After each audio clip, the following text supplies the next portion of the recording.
introduction, or you will be the leading the introduction according to the program? Oh, okay. Okay. Much better. All right.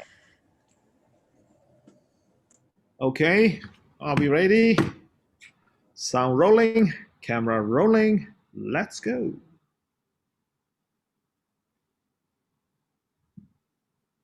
Good evening, ladies and gentlemen. Welcome to the 13th of November, Singapore International Dynamic Speakers Toastmasters meeting. Once again, our Singapore International Dynamic Speakers are gathered and having another week of fun. Now, the theme this evening is dependable or dependability. And we all depend on each other in Toastmasters to play multiple roles in order to get our meeting going. And before we start the meeting proper, I'd like to introduce, or rather, I would like each one of you to introduce yourself, starting from my top left corner, which is Mr. Ahmad. Yay, Mr. Ahmad, please. Okay, my daddy. Yes, your self-introduction. Dependability. That's the theme for this week's meeting.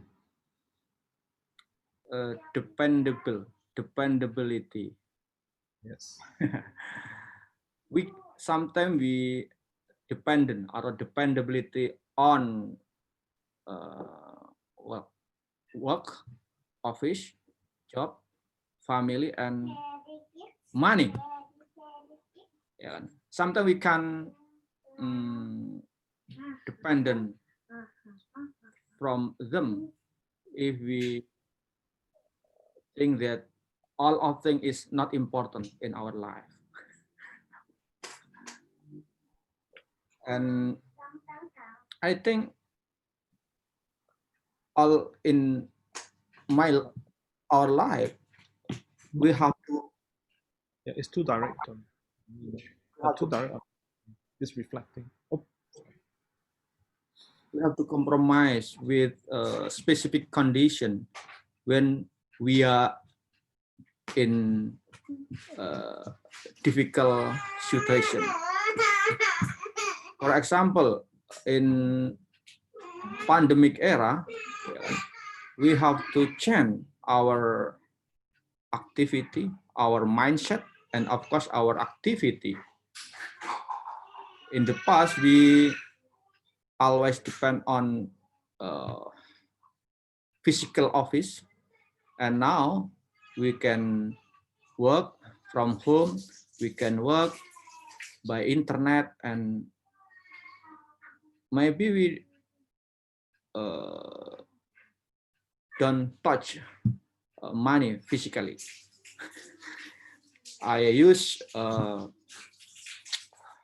electronic money by bank, by card, and without touching any coin of physical money. Thank you.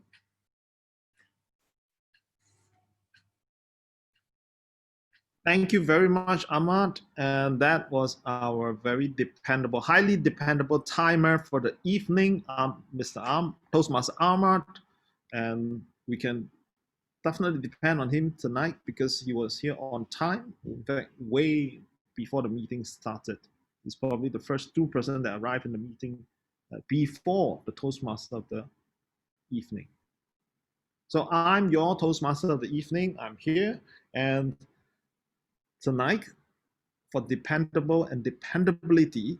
Now, just to share the meeting, I was not supposed to be the Toastmaster evening, but because as Toastmasters we wear many hats, the Toastmaster of the evening tonight, Patricia, has got a prior engagement that cropped out that have to run into the evening. In Singapore, it's evening now, and therefore, I have to be that dependable Toastmasters to run this meeting. Okay, I'm the Toastmaster evening. I'm going to hand over now to Andy of California. Yes, Andy, your self-introduction. Thank you, Toastmaster. One thing that is dependable about Toastmasters is that wherever I've been Zoom surfing across the globe, everyone is always dependably welcoming and dependably friendly, and that we admit that. And one thing I also noticed and what I've learned is that the structure is basically the same. There's table topics, speakers. I love it everywhere you go. The agenda's dependable in its consistency. It is 5 o'clock in the morning here in California. I woke up early to join you, and it was a great experience. So although it's evening for you, I'm still trying to wake up, and I'll join you for about an hour. In a little bit, I'll need to leave so I can take my daughter to school. I know all your kids are home from school, but mine is going to school this morning. But I thank you for your welcome, and back to you, Toastmaster.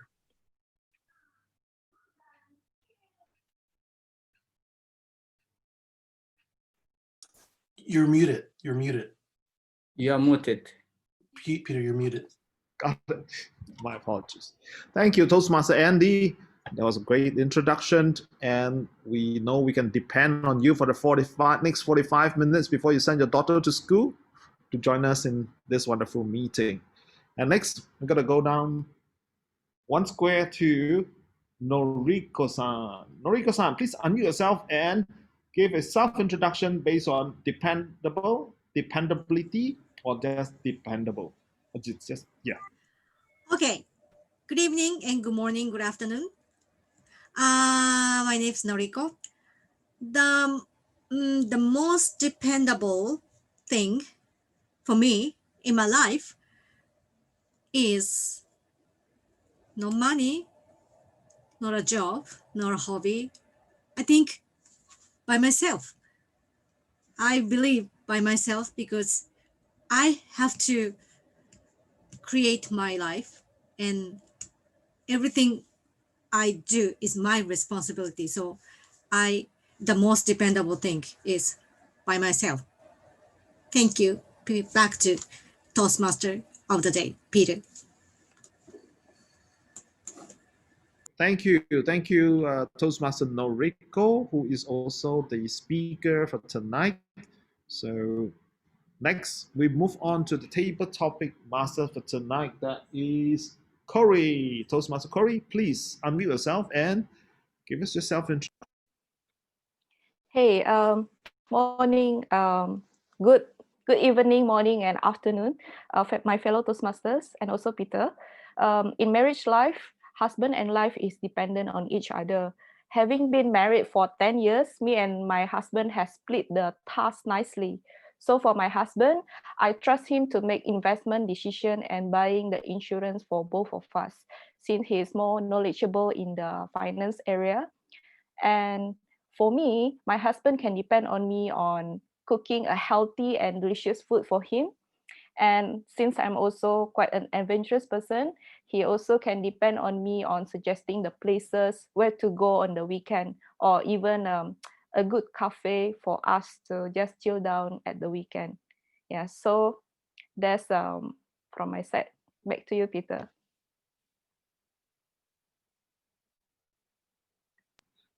Thank you, Toastmaster Corey. I'm so excited and looking forward to your table topic session in a moment.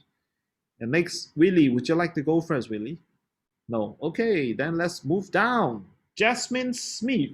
Jasmine, if you could kindly turn on your video and also give us a self-introduction based on these two words, or if you can have multiple permutation of it, dependable or dependability, or yes. Please. Okay, good evening, fellow Toastmasters. It is actually morning in Jamaica after 8. So I am from Jamaica. I believe to be dependable is a good trait to have as an individual. I consider myself to be dependable.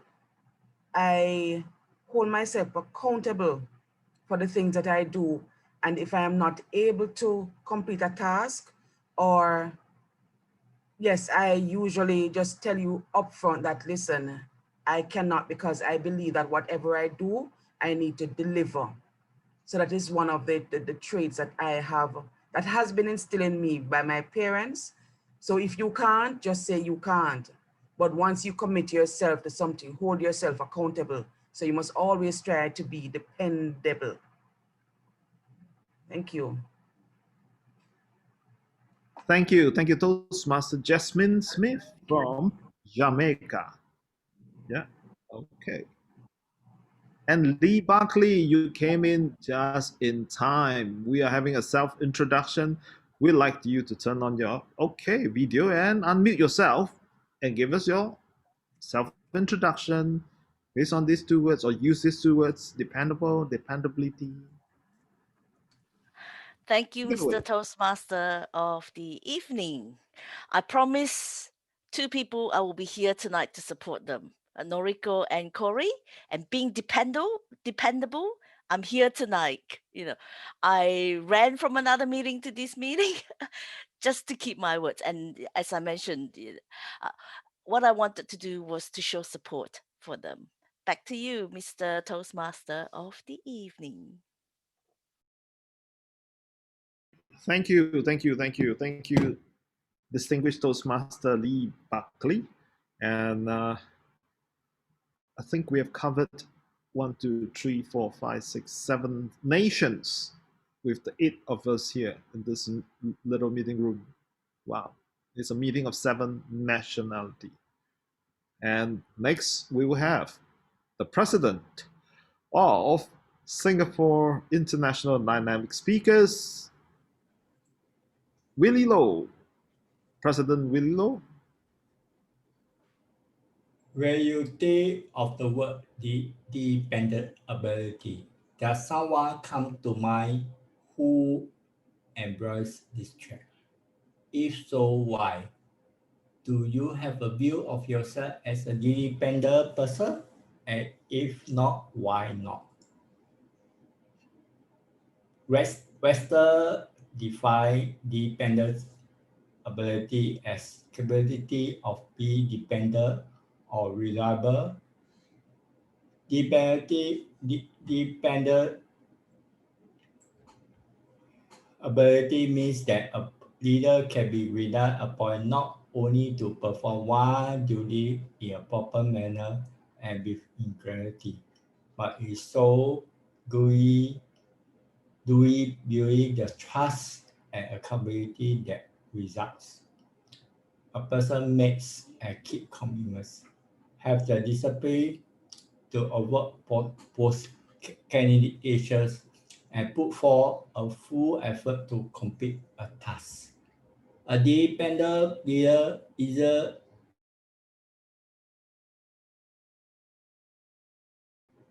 discourage, but instead find ways to improvise and overcome. A dependent leader have a capability and is therefore considered trustworthy and beatable.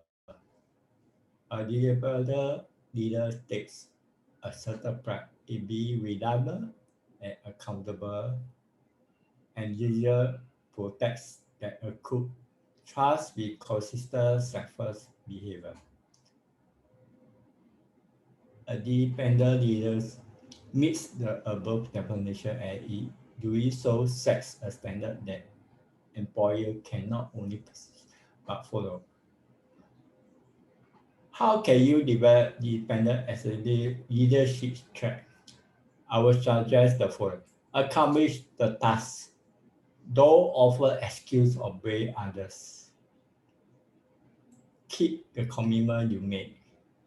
Show up on time, every time. Always bear in mind that others are counting on you. Dependability is an important trait that every leader should embrace. It's a prime building blocks in developing and maintaining trust, something every leader should desire and seek. Over back to you, Toastmaster of the day. Thank you, Mr. President. And we have 2 more Toastmasters that just appeared on my screen. Shall we just have a quick, let them have a quick introduction? Edward, Aaron, could you turn on your video, please? And Edward, you may go first.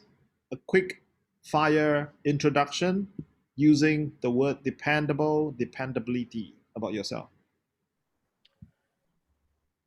Good morning, good afternoon, good evening, Toastmasters guests. I am considered dependable when it comes to my family, my friend, and my work. There are times when I simply can't make it. If it's Monday is my daughter's birthday and we are having a get together for her on Saturday. So for my friends, I will not be dependable. I will be committed solely to my family on that day for my daughter's 17th birthday. But that's who I am. When it comes to my work, my clients can always count on me to be there. So they regard me as dependable. When it comes to my family, I do prioritize them. So I would say they count me as dependable as well. Back to you, Toastmaster of the evening.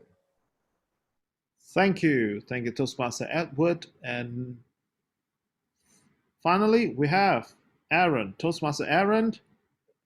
A short, quick fire share about yourself on dependable and dependability. Well, thank you to Toastmaster of the evening, Peter. Now, we mentioned about dependability. I guess I absolutely agree with what Willie mentioned about being dependable. That means you show up, the people are counting on you on a personal level. Currently, I am in the capacity of Vice President of Education. So there is a responsibility on my end, at least for Toastmasters, to ensure that the program is up before the meeting actually commences, and everyone is aware of the appointments that they're holding, if they are appointment holders for that meeting. And I think more importantly, the word dependable is crucial for key appointment holders, because it is probably the most important element that leads to trust from their fellow members to anyone that you are interacting with, be it colleagues or even just as volunteers. On a personal level, I am also using that dependable notion to rally some of my fellow Toastmasters around the world to join me for Zoom meetings in other club meetings also, not just in Singapore, but across the entire globe. So that's what explains the virtual background, is to be on Zoom around the world. And I figured might as well we start from locally. And SG Dynamics seems to have a good base of international individuals. So I am absolutely looking forward to connecting with you guys and to hopefully show some traits of being dependable across the board. With that, thank you to Peter. Over to you, Toastmaster of the evening. Thank you very much, Toastmaster Aaron. Now it's time for us to observe how good are you at being dependable. Since our R counter of the evening will be coming to the meeting late, can we depend on you to be our R counter for this evening until the R counter turns up for the meeting? Toastmaster Aaron, that's for you. Okay, well, I guess I can do that. I thought I would be doing the evaluator role for tonight, but I can, yeah. So if that is the case, I'm not sure when the evaluator is coming back, but I should not have any issues with the R counting. I can be dependable in that regard. Sure, not a problem. Yeah, let's do that. Thank you very much. And next we have two more. Shall we have Nadia? If you can turn on your video, we'd like to see your face, Nadia. Toastmaster Nadia, are you there? Okay, I'm going to move on to Toastmaster Adeline Yeo. A quick file share, less than a minute, about yourself using dependable or dependability, which is the theme of this evening's meeting. Adeline, over to you. Sorry, is this table topics?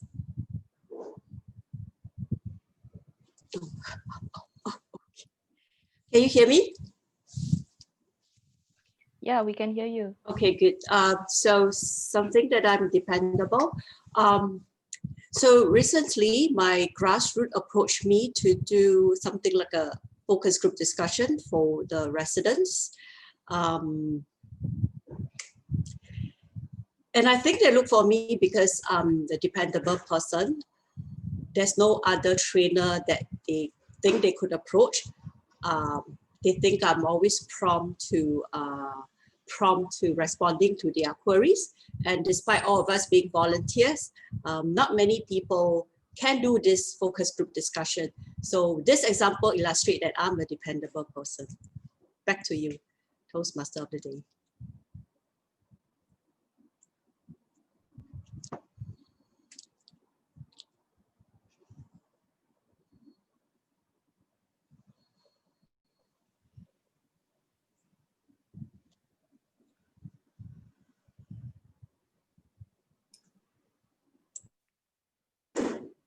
Is Peter muted?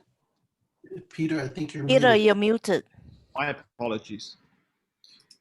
All right. Thank you very much, Toastmaster Adeline. Thank you for sharing your self-introduction on how dependable you are.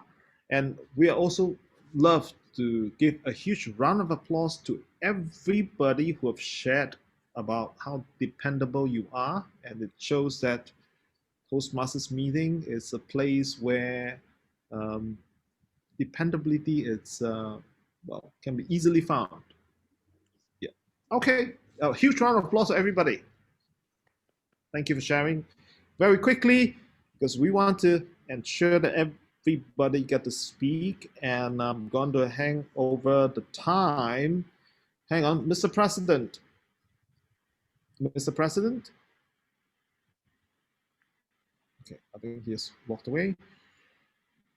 I'm going to hand over the time to our Toastmaster or table topic master of the evening, and that will be Toastmaster Corey Melani. And Corey. Thank you. Yeah, thank you, Toastmaster of the day, Peter. Good evening to our. Sorry? A round of applause for you. Oh, thank you. Good evening to our club president, my fellow Toastmaster from Singapore, and also very good morning, afternoon to the rest of Toastmaster and guests in the meeting. Welcome to our table topic session of Singapore International Dynamic Speaker Club. Table topics help us to develop our ability to organize our thoughts and quickly, and also practice our impromptu speaking. Guests are most welcome to participate, and don't worry, it's a safe and supportive community. So I hope everyone can join in tonight. All right. So, yes. There are 15 numbers for you to choose from. Please use tonight's theme, dependability, to connect with what you see in the numbers and tell us your story. Each speaker will have 1 to 2 minutes to address the chosen topics. Mr. Timer Ahmad will display the green light at 1 minute, yellow lights at 1 minute and 30 seconds, red light at 2 minutes, and at the end of 2 minutes and 30 seconds, the timer will give an indication that the time is up. Can we see Ahmad? Okay. All right. So, okay, so are you ready? So speakers, please pin the timer before you start speaking. If you wish to volunteer, please type TT in the chat. And if you don't volunteer, you will be voluntold, and I will pick someone to speak later. Okay.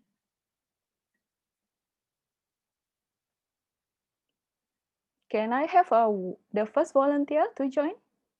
Okay, Angela, please pick a number.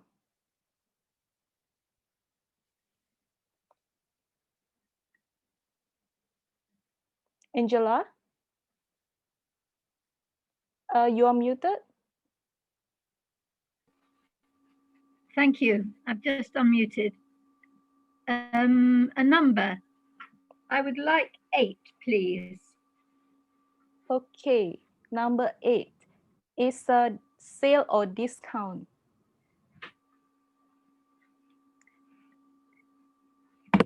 Sorry, it's what?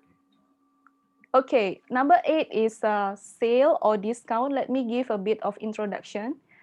So many people make an instant buying decision whenever it's on sale. Have you ever wait to buy things until they go for sale? Or you make impulsive buying decision planning in advance when you see discount? Tell us your story. Welcome, Angela.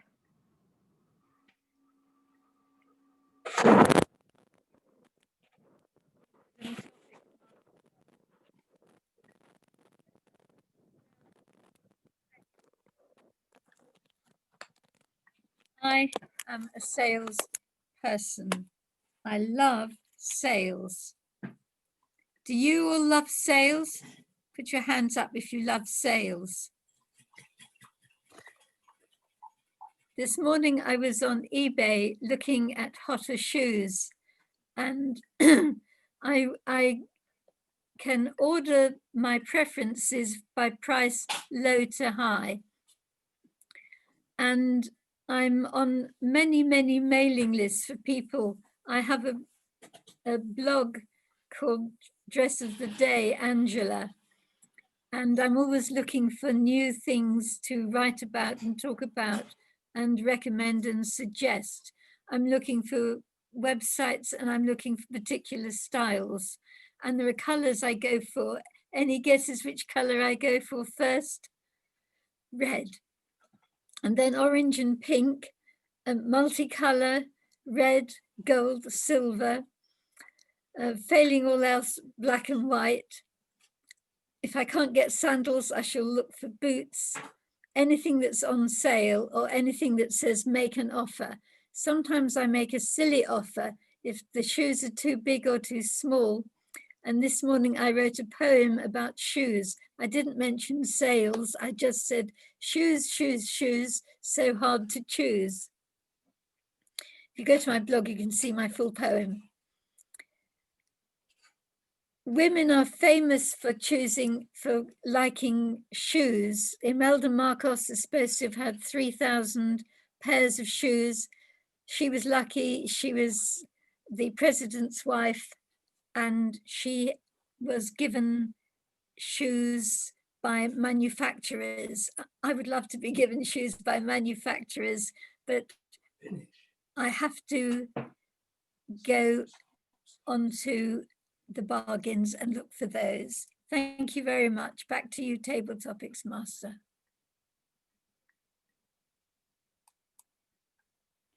Thank you, Angela. As a woman, I also can totally relate to you. I love sale a lot. And recently, we just have a 11/11 sale in Singapore. It's quite a good bargain for those who like to shop. Okay, so for the next, we have Andy. Andy, would you like to pick a number? I'll pick number 7. Number 7. Number 7 is doctor. Do you have to go to a physician when you are not feeling well and you trust the diagnosis from the doctor? Tell us your story if you ever rely on a medical help in your life. Over to you, Andy. Thank you for that question, Table Topics Master. Fellow Toastmasters, doctors, that's an interesting relationship. One of the things I've learned is that, at least here in the United States, women tend to go to the doctors more than men. Why? Because men think we can control ourselves and we can make ourselves healthier on our own. And most of the time, we're wrong. We all need to go to the doctor to get our vitals checked, to get our physicals, and to make sure everything is running correctly. So my fellow gentlemen, go to the doctors. I've had to go, and I did not know my blood pressure was that high, and they put me on blood pressure medication. And I said, that's impossible. I feel great.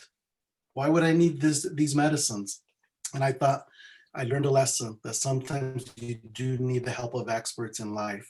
And sometimes when you do need the help of expert, it can save your life. And I really do think it is very, very important for men to go to the doctors. Back to you, Table Topics Master. Thank you.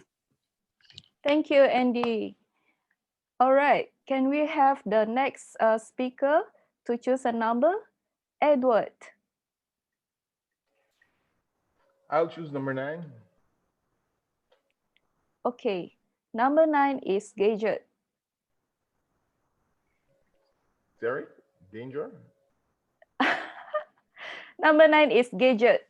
Let me type in the chat.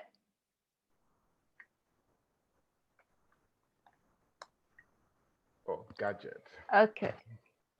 So from handphone to earpiece, from smartwatch to Wi-Fi camera, it's hard to live without gadgets around us. Tell us a story. What's your most dependable gadget you ever have? Welcome, Toastmaster Edward. Good morning, good afternoon, good evening, Toastmasters, guests. My most dependable gadget is the famous Nokia 3306, that little blue phone. That's the most dependable gadget I've ever had. I've been drinking, lost that phone, found that phone, and it still worked. I was in an accident. Everything got destroyed except that phone. That phone was dependable. It only had one game on it, Snake, the little snake game. But I could depend on that phone to always hold its charge. I could depend on that phone to always be ready to make a call. That has been the most dependable gadget I've had to date. I look at our fancy smartphones now. They can do so much more than that little Nokia phone, but their battery life, for some reason, appeared to be way shorter than I remember that phone battery life to be. They can, yes, they can check our emails, they can do X number of things for us. They have way more games than that little Nokia phone. But somehow, I keep losing my chargers. I never lost a charger for that Nokia phone. There was always a charger for that phone available. But now, every new model seems to have a new charger for it. And don't get me started on the iPhones. Those are ridiculous, changing the charging module from handset to handset. I love I love dependability in my life. I love continuity, something I can rely on, especially in today's world where we depend on our gadgets to move from day to day, transaction to transaction, from meeting to meeting. We need dependable gadgets. We live in a wired world. We are connected. I am here in Belize, Central America. You guys are in Singapore, US, Canada, the Bahamas, and we are depending on our computers for us to meet. We need our computers to be dependable, or we won't be able to enjoy the benefits of Toastmasters. So whether it's our phones, our computers, we need dependable gadgets. That is how the world moves. That is how the world works. Dependability is a must with our gadgets. Table Topic Master. Wow, thank you, Edward. I recall I have my Nokia phone when I was on secondary school. It was a very dependable phone. Yeah. Okay. So is there anyone else like to join on the table topics? Let me see who we have here. Jasmine, would you like to join our table topic? Okay, let me try. Do you want to pick a number? Sure. Oh, 13. Today's a, yes, 13. Okay, 13. 13 is a house. Okay, let me type. Here. A house is made of a brick and mortar, but home is made by the people who live in there. Home is where our story begins. It's also a starting place of love, hope, and dreams. Share with us your personal story about your home. Please welcome Adeline. Sorry, Jasmine. Yes. Fellow Toastmasters and guests, house as opposed to a home. We take so many things for granted. Quite just recently, we had heavy rains here in Jamaica, and my house, there was a leak, just a small leak in one of the bedrooms. And I was a bit fussy because I had to wipe up the water. And then when I listened to the news, I saw houses falling down, roofs blowing off, house sinking, and in one instant, a house fell down on a little girl and her dad, and they died. And here am I complaining about my little drop when somebody else has lost everything. So I have learned from that experience to be grateful, because there's always someone else who is in a more difficult situation. And so I am grateful for the fact that I have family members that I can depend on, and there are family members who are depending on me to hold it together, especially when there is a crisis. And so I am grateful that apart from the structure, it doesn't matter if it's big or small, as long as you can make it home, that place where you can be yourself, that place where you can have fun, that place where you can speak freely, and that place where you know without a doubt that you are loved and you are appreciated.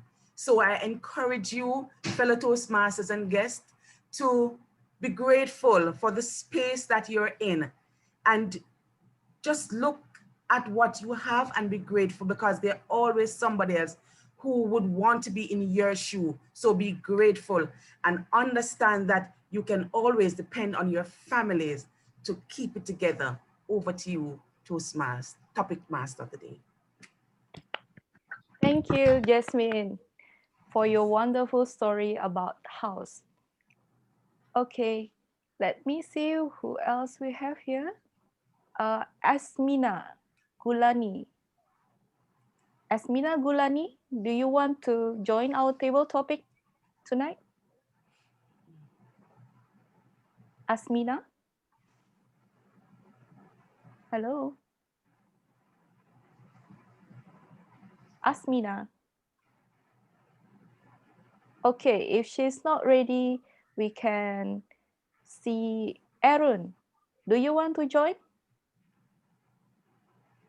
I don't think I can do table topics, evaluator, and art counter in one go. Oh, so okay. as much as I'm trying to be Superman, I think I have my limitations. No Thank you problem. very much for the offer. You can be Superman next time. Yes, absolutely. Okay. Let me see who else we have here. Willie, do you want to participate in the table topic? Willie Lo, our Mr. President, are you there?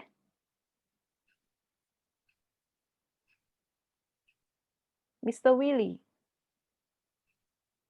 Oh, Mr. Willie maybe not on the spot.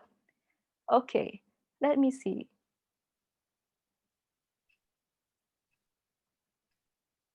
How about Adeline? Okay, I'll try.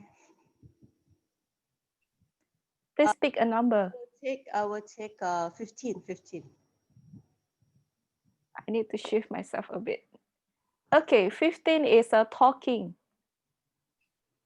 Let me type here. Talking. Have you ever resolved a complex situation by making a good effort on communication? Or have you ever relied on your communication skill in your daily life? Welcome, Toastmaster Adeline.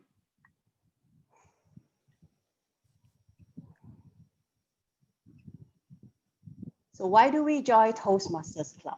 Is it because we all love to talk? Or is it because we love to listen to other people talking? Or we want to learn to express ourselves better? Now you might think that talking is very easy for me. Now, what if I tell you there's someone in my house who refused to talk? No, it's not my rabbit. Other one, I wish my rabbit could talk to me. Sometimes it's my husband, but I wish he talked lesser. The person who is not talking is my 12-year-old daughter. And I do not know why for many, many years, why my daughter is not as chatty as my neighbor or as her classmates. And you know, every little girl, they're so chatty, they're so bubbly. And my little girl seemed to be different from the rest. And sadly, I only found out 3 months ago why she's not talking. And that's because she has anxiety issues. She just shared with me a couple of months back that she has been having this anxiety issue since she was 7. And this mommy sensed that something is amiss, but didn't want to push her to open up because I did not want to label her. But the good news is the intervention came in. She's receiving professional help, someone from Australia. She's progressing very well. I would say she's opening up now, but I know how and understand why she's not talking as much as other girls. And there's a lot of empathy now in her, and the whole family is coping this together. So the next time when you meet someone who is not talking normally, like any other people, don't judge the person. Have more empathy and understand why the person may not be as expressive as we want them to be. Back to you, Table Topic Master. Thank you, Adeline, for sharing your personal story about your daughter. I hope she can be better at talking in future. Can we have other participant? I'm not sure whether Ahmad want to join. Yes, I will. Okay, please pick a number. 13. 13 is taken. Taken. 7. 7 is also taken. The last number. Last number also taken. 10. Number 10. Okay, number 10 is a car. Car. Let me just type here for a second. Okay, have you ever have a dependency on a car? Is it, do you think it's better to have your own car or to use a public transport in your current environment? Tell us a story if a car or a public transport has an important role in your life as a form of transportation. Over to you, Ahmad. Thank you, Toastmaster. Car is one of technology that can borrow us to long journey. In the past, I didn't like car because I love public transportation. I always use public transportation from region to region, from city to city because cheap, effective, and I can use every time and whenever I want. Recently, when I have 2 children, I change my mind. I buy new car because we need to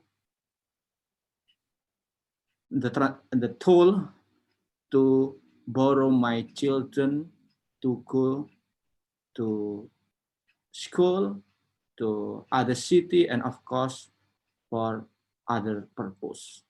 I think that private car sometimes is needed for family purposes, but generally we have to limit using a private car in the center of city because it will be at traffic jam if you use it. I think I will use a car in the city if public transportation have trouble. Thank you. Back to you, Toastmaster. Thank you, Ahmad, for sharing your story. Can we have somebody else to joining in? How about Asmina Gulani? Hi, Asmina. How are you? I'm good. Would you like to pick a number for table topic? Do you have number 7? 7 is taken. Number 8? Number 8 is also taken. 1 to Okay, 5 is then- still available. Okay, so you can take number 5. Okay, number 5. Number 5 is mother. Let So I me have to type talk here on mother. Yeah, let me type here first, mother.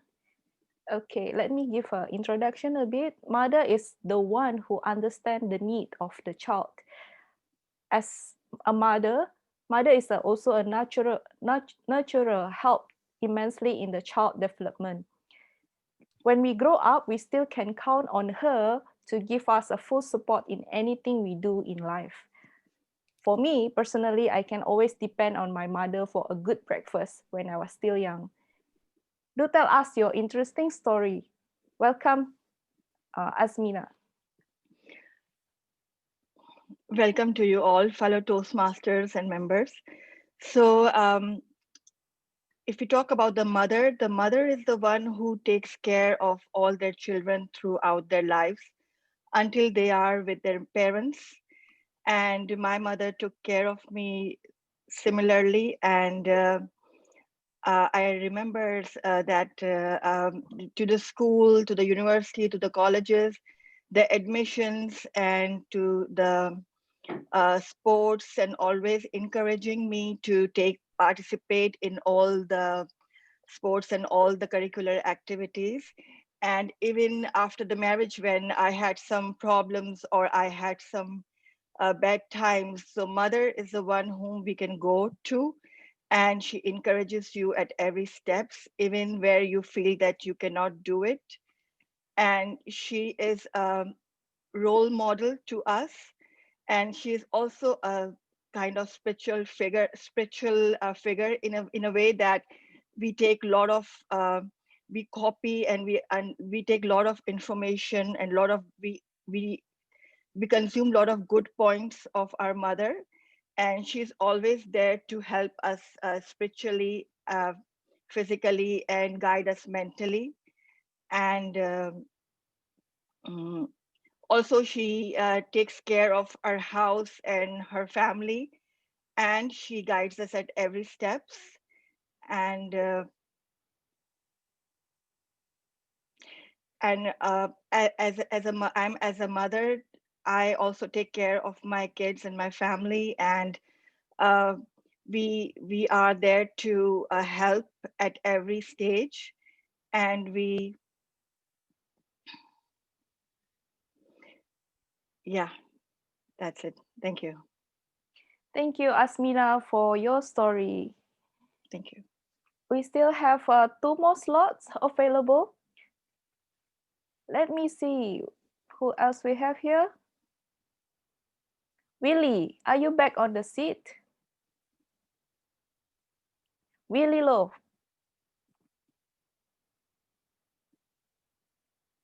Mr. Willie. Okay, seems he's not on the spot. Let me see who else we have. Noriko, do you want to warm up? Noriko Tanami, do you want to warm up before your speech? Okay, Later? I will. Which number is left? 2 to, let me see, 1 to Okay, 1. 4. Okay, yes, you pick a good number. Mm, Number one is money. wow. Let me type here first. Okay. Money. Okay. We work for the money and we depend how much money we earn to enable us to buy things we desire or to go for a vacation we dream of. Tell us your dependability towards money. Welcome, Toastmaster Noriko. Okay. Good evening, good afternoon, and good morning, my fellow Toastmasters. How much is the money? How much money should I earn? I mean, I don't think it has no limit and no dependable amount of the money, because if you I don't know your salary, but my salary is suitable for me now. And if I can get more money, yeah, it is suitable. But if less now, but it's suitable. I don't think it's not the problem of amount of the money. I think we have to have a life, spend a life. The depend on how much we can earn. So do not. I don't like the debt. I mean, to borrow some money from someone, and I don't like rent also.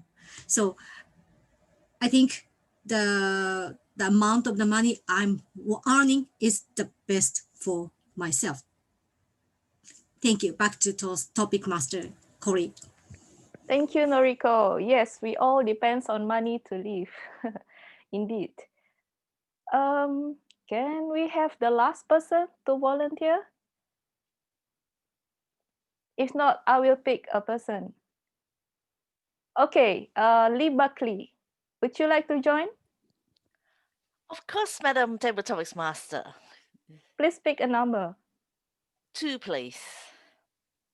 2. 2 is brain. Let me just type here.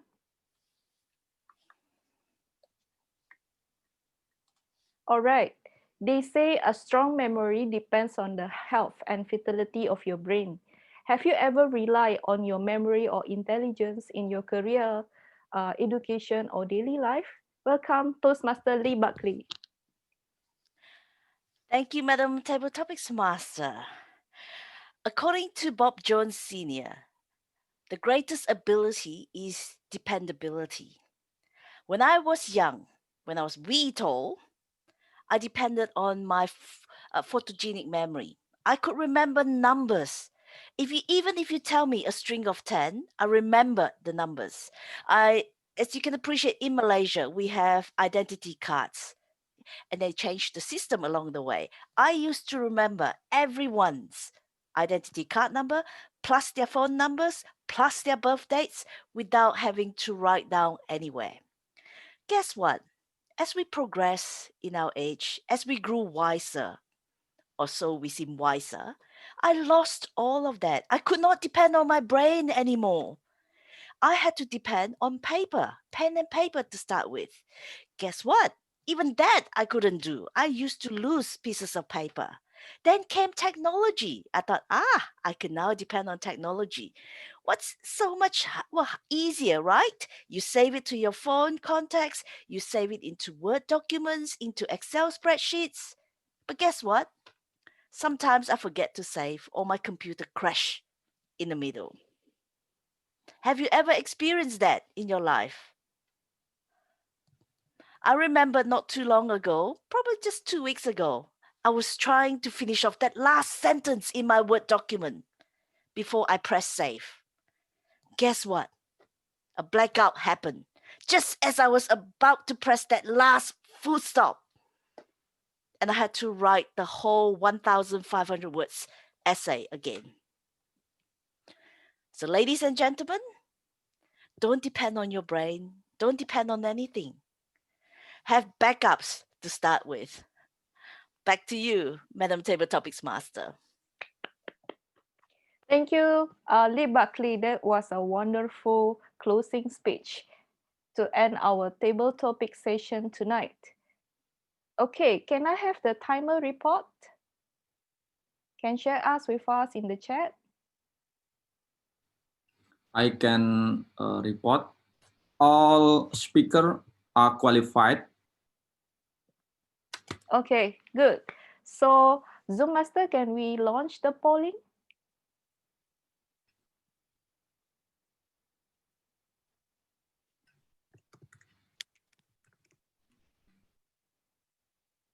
Okay, so please vote for number 1 to number 10. We will have 30 seconds to vote. You got to scroll down to see the bottom speakers. Scroll down. Yeah, number 10 is Lee Buckley.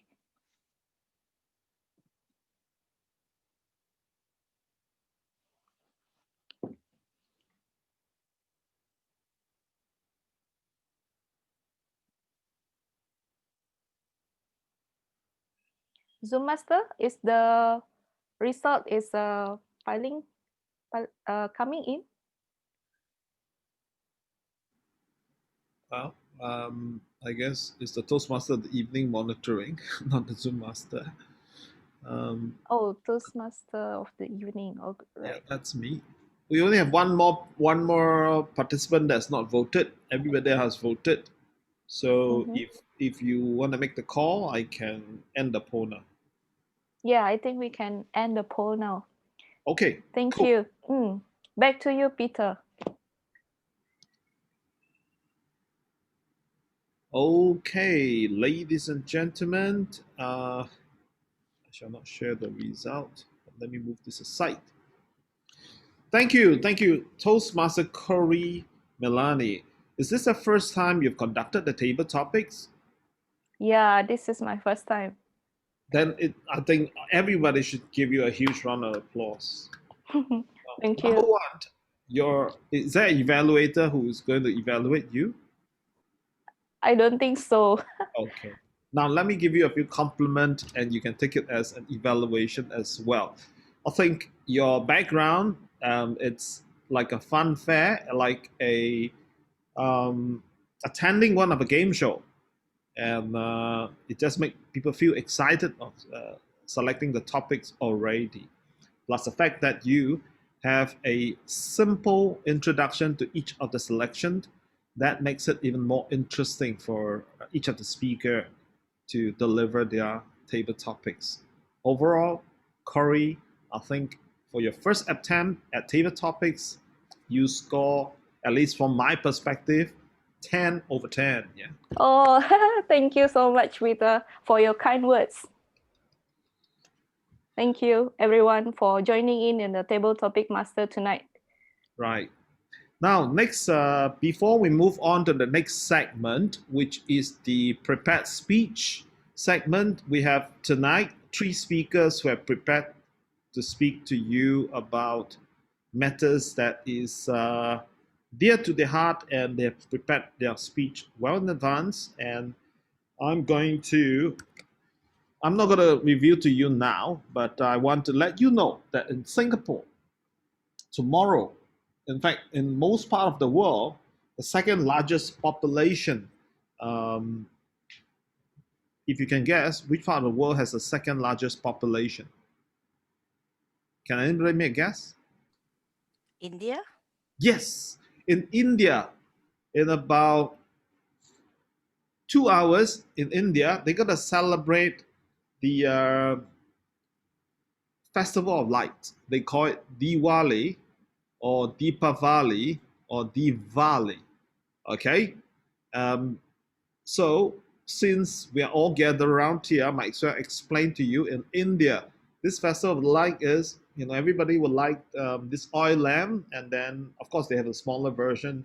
They will usually put it around the house to brighten the house because they believe the bright space, the light shall overcome darkness and bring better future for them. So it's called Festival of Light, and they will usually using color powder to draw motifs in the front door as a matter of blessing to their home, right? So if you go online and you search Diwali, Diwali, or Deepavali, Deepavali, or Davali, so long as it sounds like it, Diwali. I'm sure Google will help you search and bring you to the right spot. Jasmine, you keep coming in and going out. We like to see your face, Jasmine. Jasmine, are you still there? Yes, while I'm in the meeting, I'm trying to get ready for work. All right. Okay. I don't want to miss the session. You're having hide and seek with us to see if we are noticed. Gone, or you're back. You're gone. You're back. Yes, and we have Todd that just came and joined us, and wonderful. The counter Abdul Karimi is back.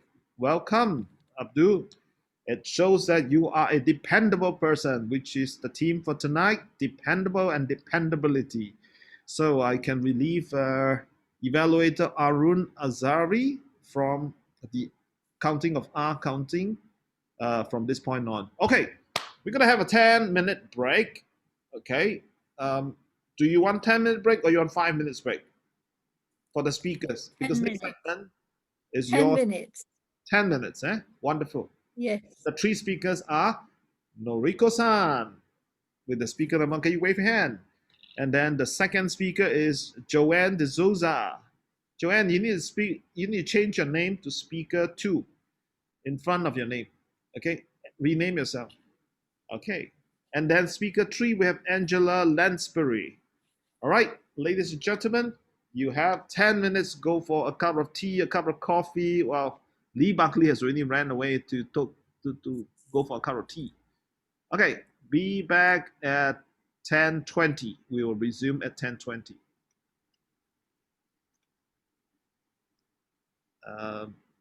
Back Singapore International Dynamic Speakers for our dependability meeting. So I hope everybody's back. If you're back, can you please turn on your video so that our wonderful audience can have a look at your beautiful, good-looking image or face. And is Jasmine back? Is Edward back? Is Asmina back? Is Ahmad? Ahmad is here, yes. I was just about to type that I'm still in the meeting. I'm just packing my bag for work now to complete that part of it. Well, hang in there, turn on your video. Edward Young, Edward, can you turn on your video? I'm going to take a quick picture for this session. Edward, Asmina.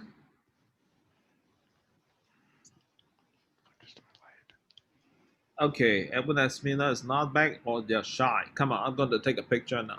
Everybody look at the camera and give me your widest grin, your happiest smile, and a good attitude so that we know you're dependable. And 3, and 2, and 1. Done. Thank you very much. You all have wonderful smile. Thank you, and welcome back to our next segment, which is the speaking segment of the evening. And to kick off this evening, we have a speaker who is speaking for the second time round on this stage called the Singapore International Dynamic Speakers. And she comes all the way from Japan. Now, hang on.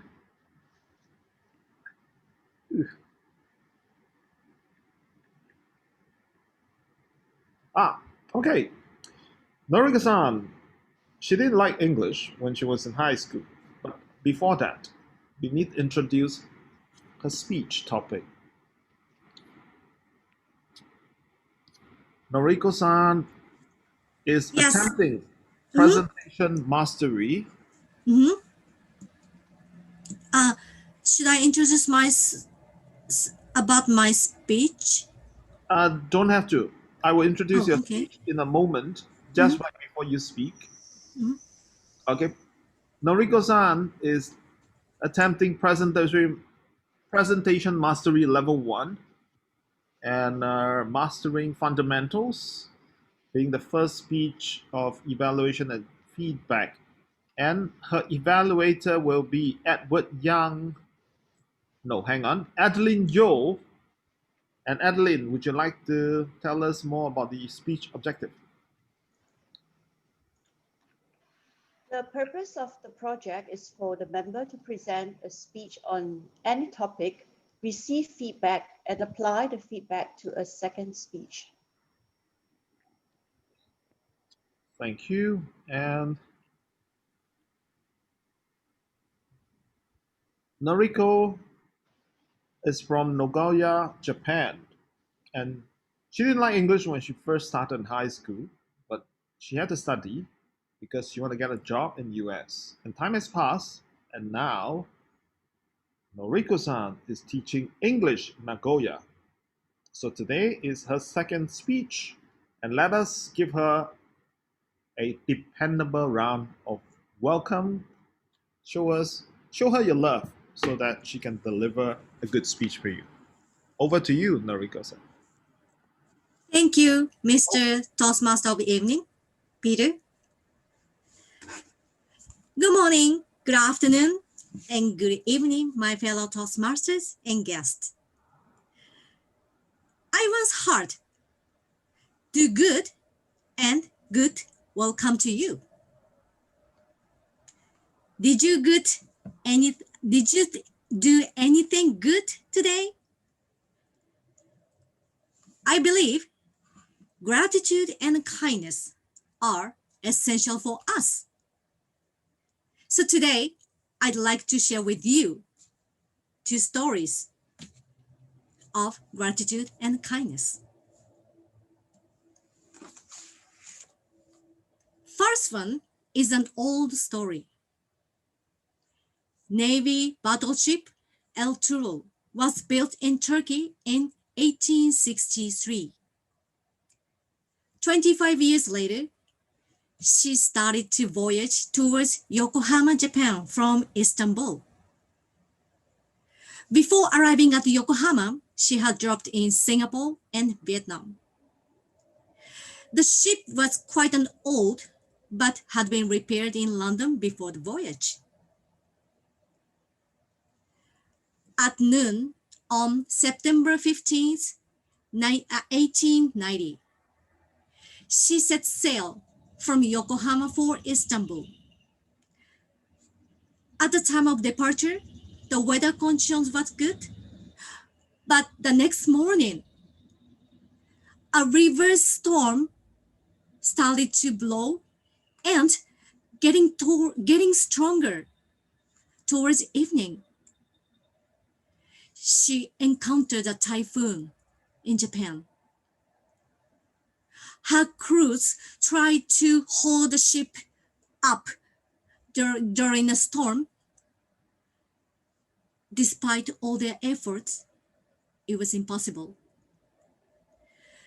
As the crew tried just to stop the ship before the rock by emergency anchoring, but ship hit the reefs and fell apart around midnight on September 18th, 1890. More than 500 sailors, including 50 officers, lost their lives.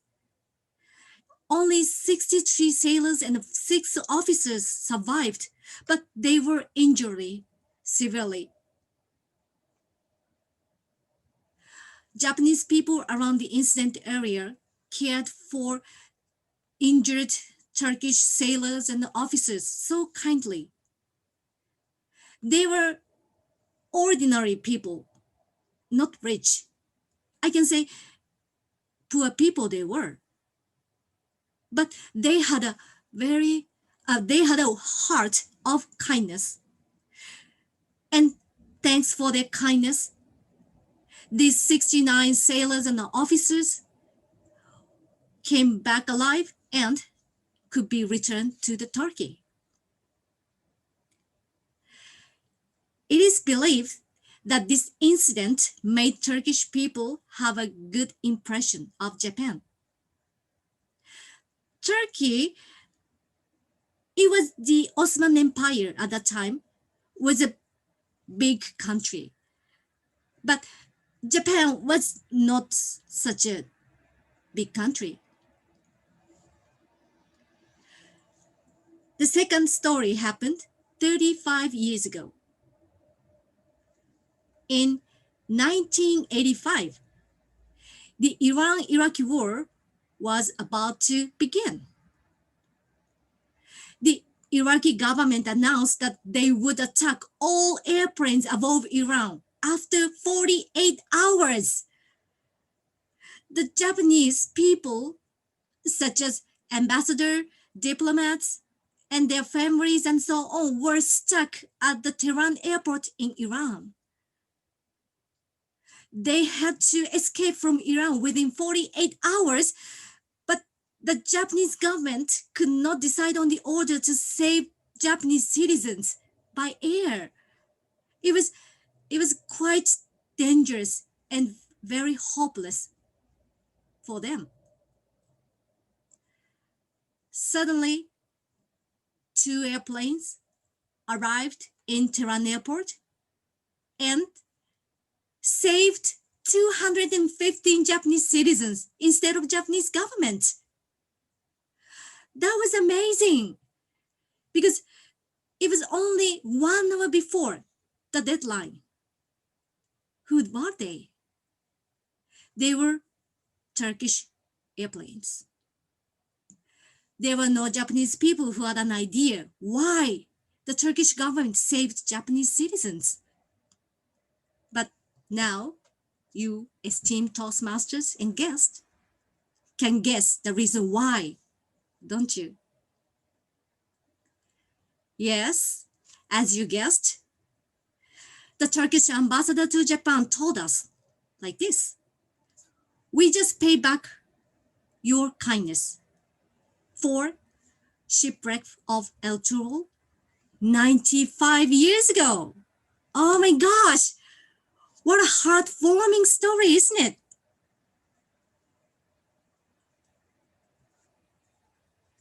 What I wanted to say is the gratitude and kindness saved Turkish and Japanese both human lives. Gratitude and kindness are essential, vital, and crucial for human beings. It is not good to do kind attitude to others, to expect gratitude in return. The kindness should be done from bottom of your heart. I suppose it is real kindness. And real kindness can pay back real gratitude to you. Back to Mr. Toastmaster of the Day.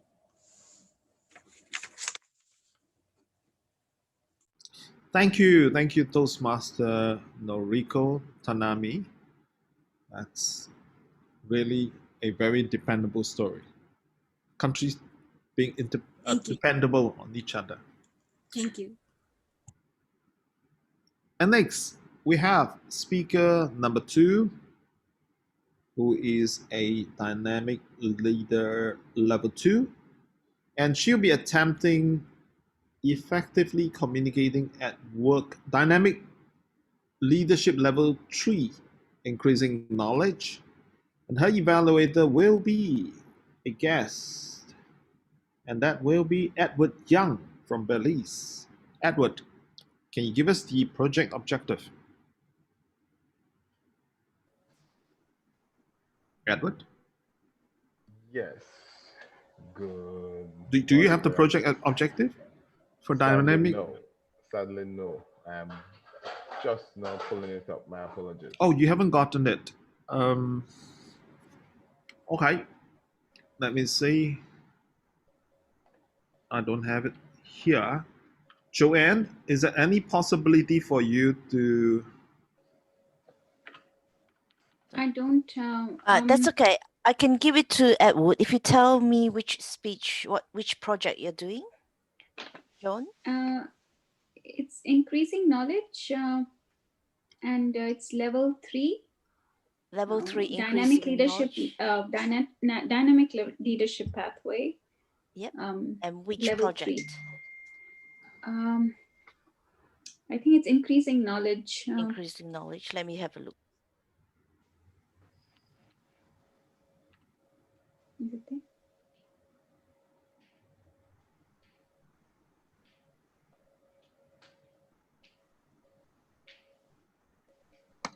Would Angela like to go before me then?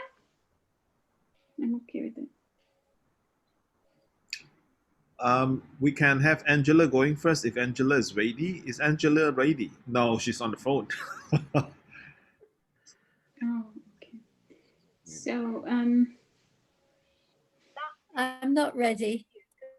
Yes, we can tell. You're on the phone. I guess the evaluation would be very similar, right? To any other yes, because under increasing. Is it project 3? Yes. Project 3. Yes, dynamic leadership level 3. Is it project 3? Joanne? Yeah, yes. Project 3.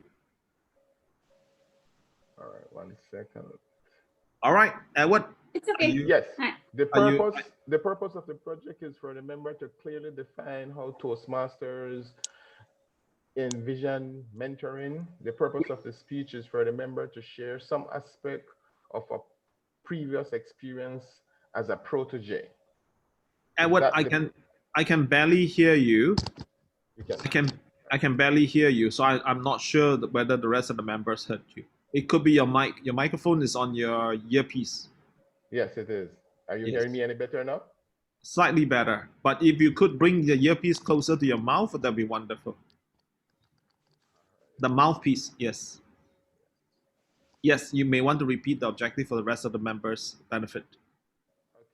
Okay, the purpose of the project is for the member to clearly define how Toastmasters envision mentoring. The purpose of the speech is for the member to share some aspect of a previous experience as a protege. The speech is 5 to 7 minutes long. Thank you. Thank you. Our evaluator number 2, Toastmaster Edward Young.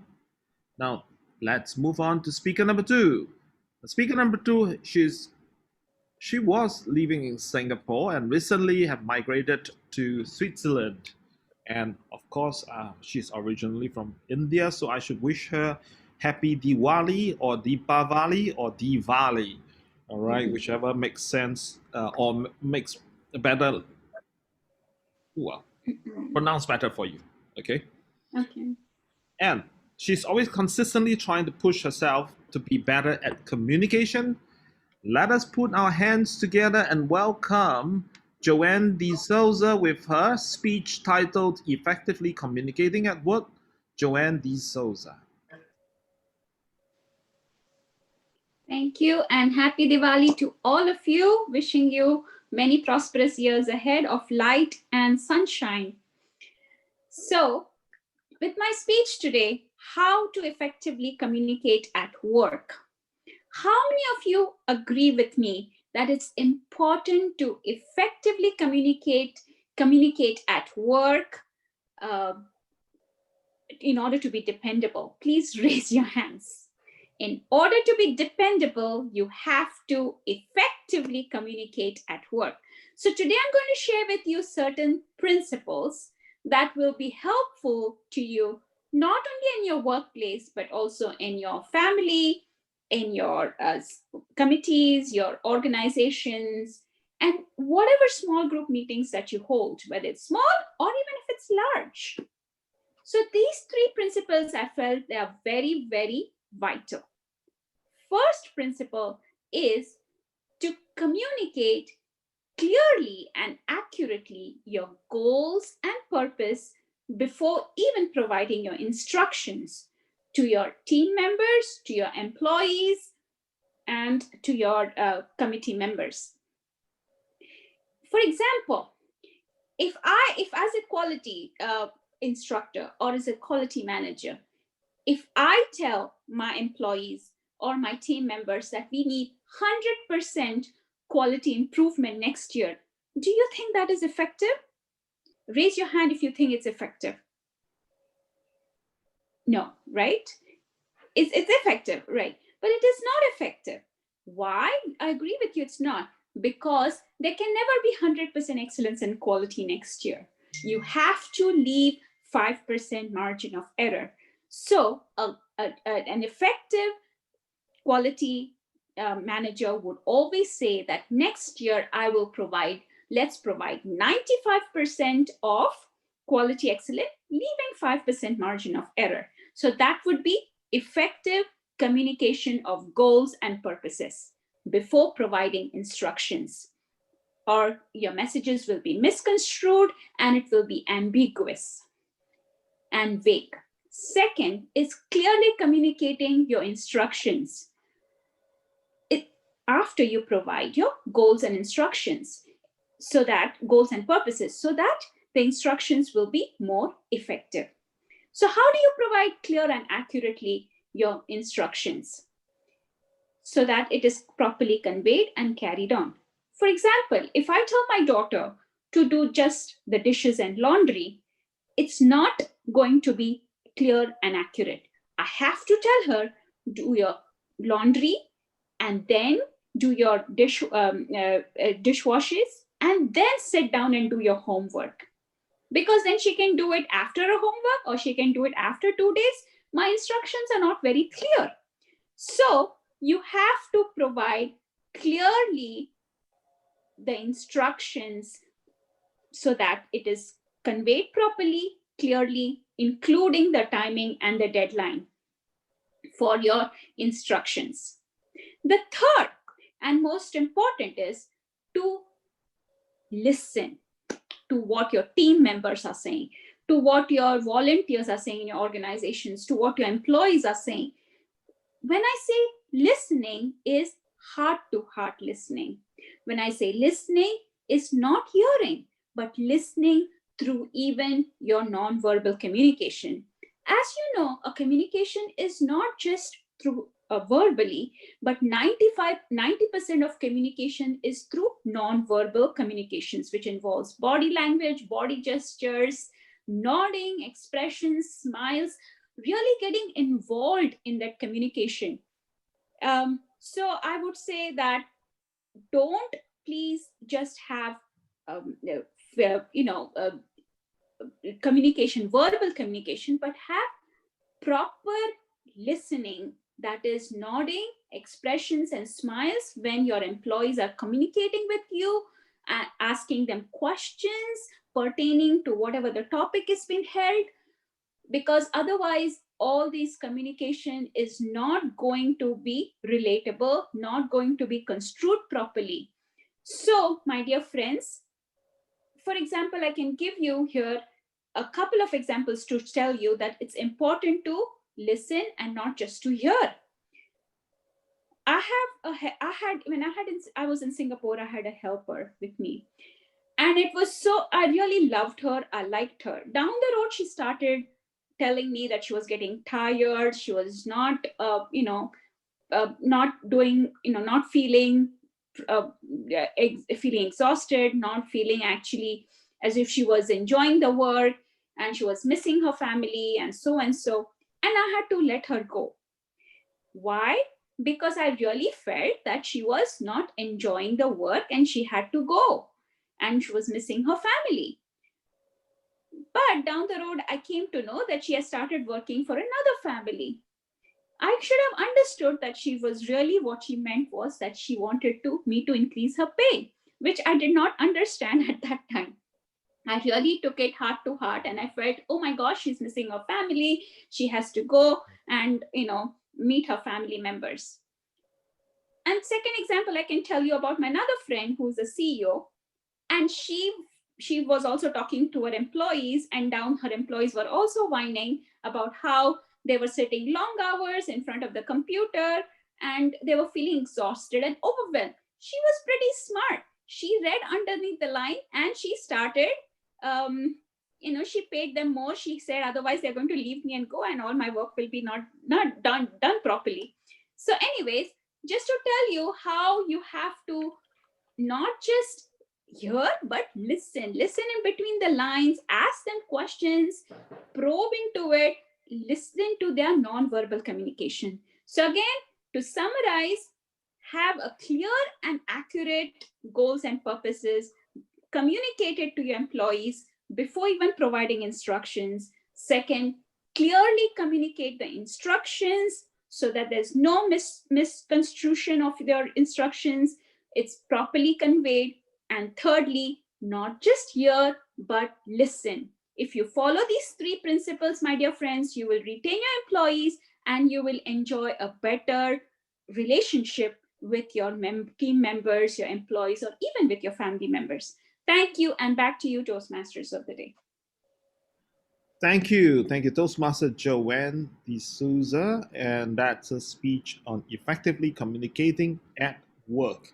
As far as I have met Joanne, she's always trying to be effective in all her communication with fellow Toastmasters, family members, and colleagues. And now I am going to move on to Angela. Before I move on to Angela, I hope we have decided on whether we are going to do the 8 to 10 minutes or the 5 to 7 minutes. It's 8 to 10 minutes. It's what it says in this manual I'm looking at. Wonderful.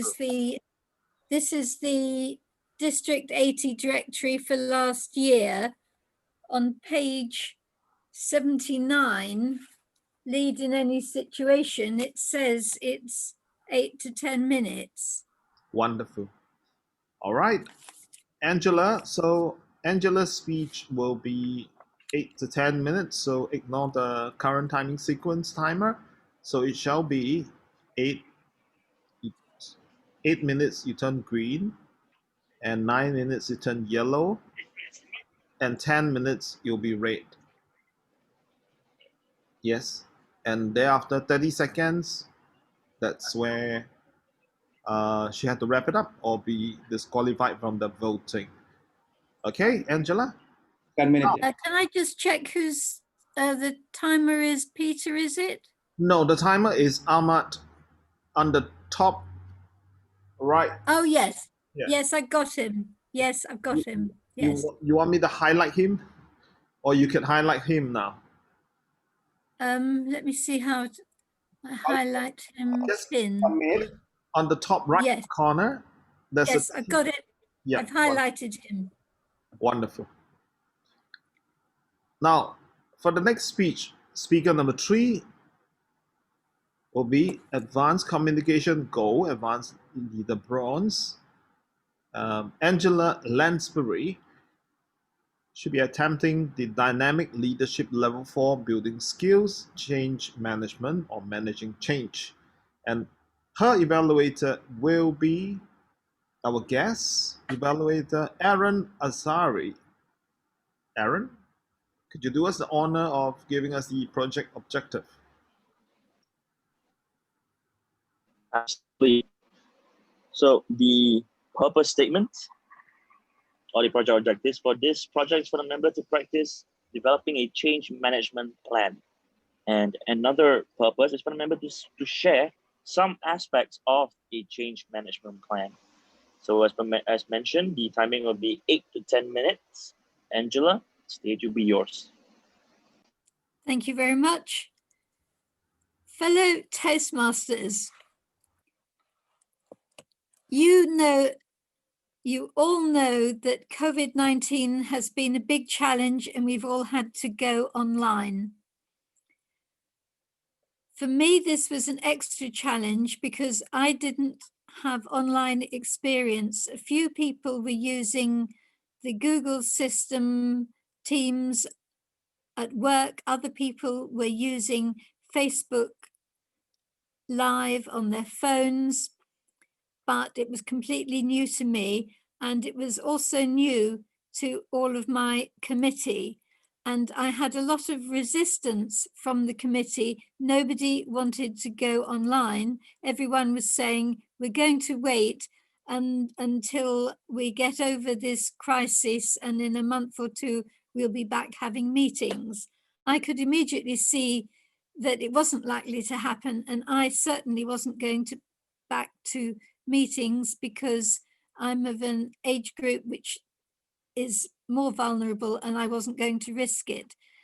So whether it was luck or judgment, I decided that we had to go online, get going as fast as we could online, and I had to persuade everyone else to go online. Now, the interesting thing was that even other people who I consider to be more experienced in Toastmasters and more experienced at managing had the same challenges going online, because I'm a member of, in addition to Bradle Heights Advance, of which I was president at the time, I was a member of another club, and the president of that club said she was also facing similar challenges. And I was very surprised and pleased to hear from her that she said that the first time she did a meeting, she kept it small and didn't advertise it very widely in case it went wrong, because she knew it would be challenging. And I had the same feeling, that I didn't mind if there were only 4 people or 8 people or 12 people at the first meeting, half the number that there could have been if I'd advertised it widely, because I knew that it was going to be a challenge. And I started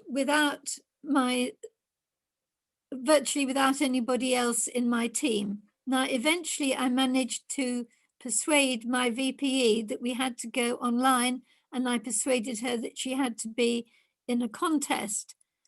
And this took a lot of hard work. It took not so much written instructions, but chats. First of all, listening to her problems, and then saying to her things like, oh, you can do it. Being online is like being Marilyn Monroe. She was always acting in front of the screen. She couldn't see the audience, but she'd practiced and practiced like you have done. So she knew how to act and be dramatic and go, ah, because that was what she'd done with a real life audience. So you just have to talk to me on screen and imagine that the real live audience is there. And I got her going, and we did it. Now, 360-degree evaluation from everybody else. I got very different reactions from somebody who was a minimalist and was impatient and a scientific, was very impatient that I was not quicker at learning to use the system. I was learning 2 different systems. I was learning Zoom for other meetings such as Singapore Online, which I went onto straight away with great enthusiasm. I was one of the pioneer members here. And with Willie Lowe's help, I think we all started learning how to use Zoom. And with the help of the LearnCool developers and marketing people, notably UD, I learned how to use their system. And then I had 2 systems going. So when if either of them failed, I got the other one as a backup. And sure enough, Zoom did fail on at least 2 occasions. And I had to use LearnCool as a backup.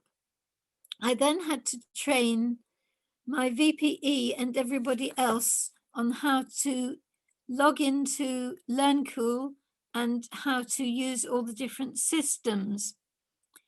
And I learned and I taught them how to mute, how to chat, how to change your name, how to share screen, how to put a green screen behind yourself and change your background. And finally, importantly, we did committee meetings on both systems. In fact, on 3 different systems. And we then discovered we didn't know how to leave meetings. We'd learned everything else, but nobody taught us how to leave meetings. And there's one occasion when we were sitting there and we were all pressing buttons until suddenly somebody disappeared. And then they spoke to me on the phone and said, "Hello, I've left the meeting. Don't keep talking to me because I've gone. I'll come back and tell you how to do it." So eventually, with the help of my committee, I found that it was very much a mutual mentoring situation. I was teaching them and they were teaching me at the same time. So in the end, a 360-degree view of how well I did. My husband thought I was very slow. Chia Chun Kiat thought I was very slow. Yudi who was selling his Learncool system to me, was very encouraging and always said, "You're picking it up so quickly, you're really learning it well." My VP was more concerned with what she was doing, but as soon as she got the hang of it, she didn't want to know anymore. She said, "Don't tell me how to do the schedule. I can do it. I can do it." So she had altogether a different view. I was not able to send her instructions. I had to wait until she asked for help. So that was one thing I learned from managing this change. What can I tell you about what to do? What I started doing was I started a blog, which was just for my own benefit, where I wrote all the instructions up so that I could give them to somebody else if they wanted help. So I have all sorts of instructions online, which are known only to me, but if somebody wants them, I can send it to them. Now I've got most of our meetings from BHA recorded, so I have instructions online on the Learncool system, and I've given them my feedback so that they now have videos telling people what to do. Altogether, it is an ongoing challenge because all the systems like Zoom and Learncool and Teams, they are all developing constantly.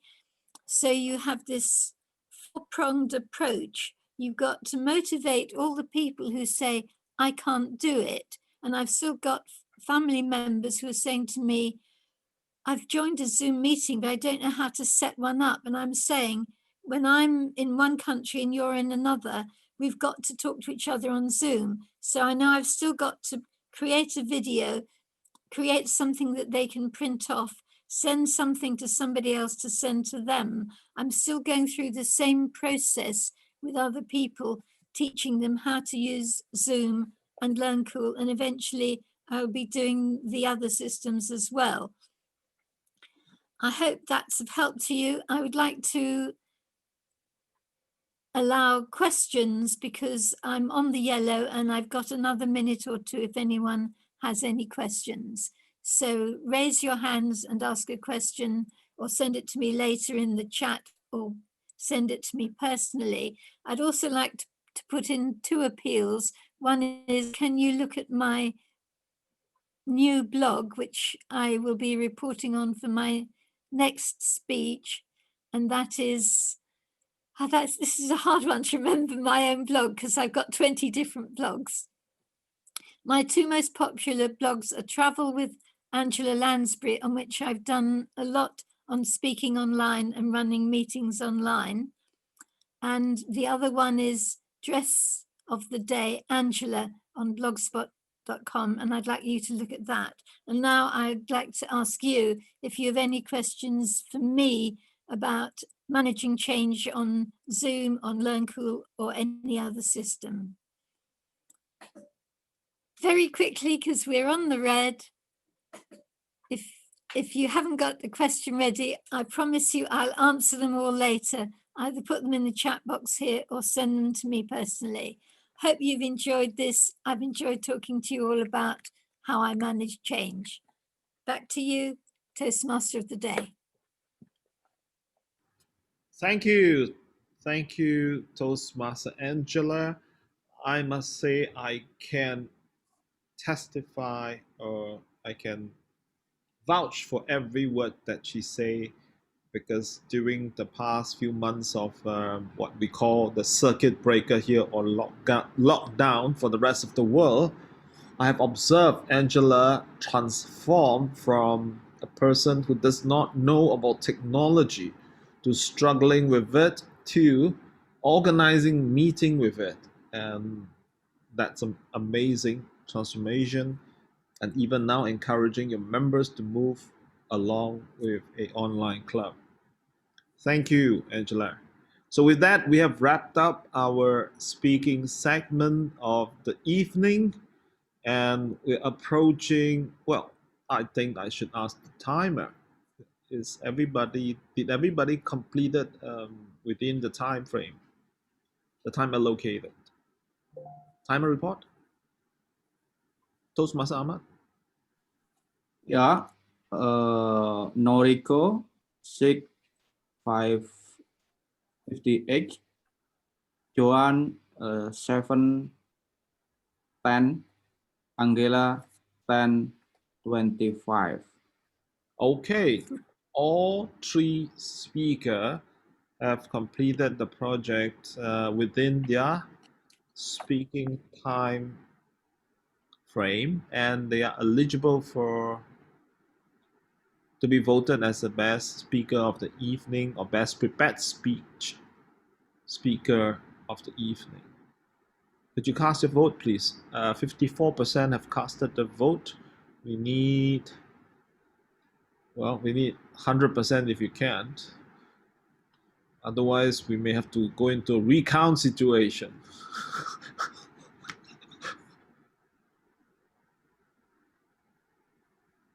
Okay, just one more. Can somebody just click one more and then we have it. Okay, wonderful, 100%, and we have a definitive elected best prepared speech speaker, which we will announce the result at the end of the evening. So the second part of the evening has concluded. Now we are about to go into the third part. Does anybody need a toilet break, a breather? I think the evaluator would appreciate this 5 minutes because Angela just completed her speech. Okay, and shall we have a 5 minutes break then? Okay, wonderful. The time is 11:02 something. So let's come back at 11:08. All right, so that you have slightly more than 5 minutes. 11:08 p.m. according to my Apple MacBook clock. I'm just gonna start the timer again.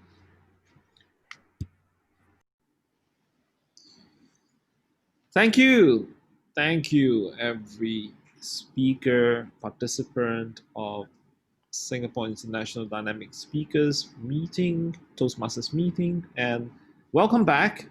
And the last segment of this evening, we're going to run a evaluation speech segment. And for the first evaluator, we'd like to invite Adeline Yo, PM2, that's Presentation Mastery Level 2, and she will be evaluating the first speaker, Noriko Tanami-san. Do good and good will come to you. A round of applause for Adeline Yo.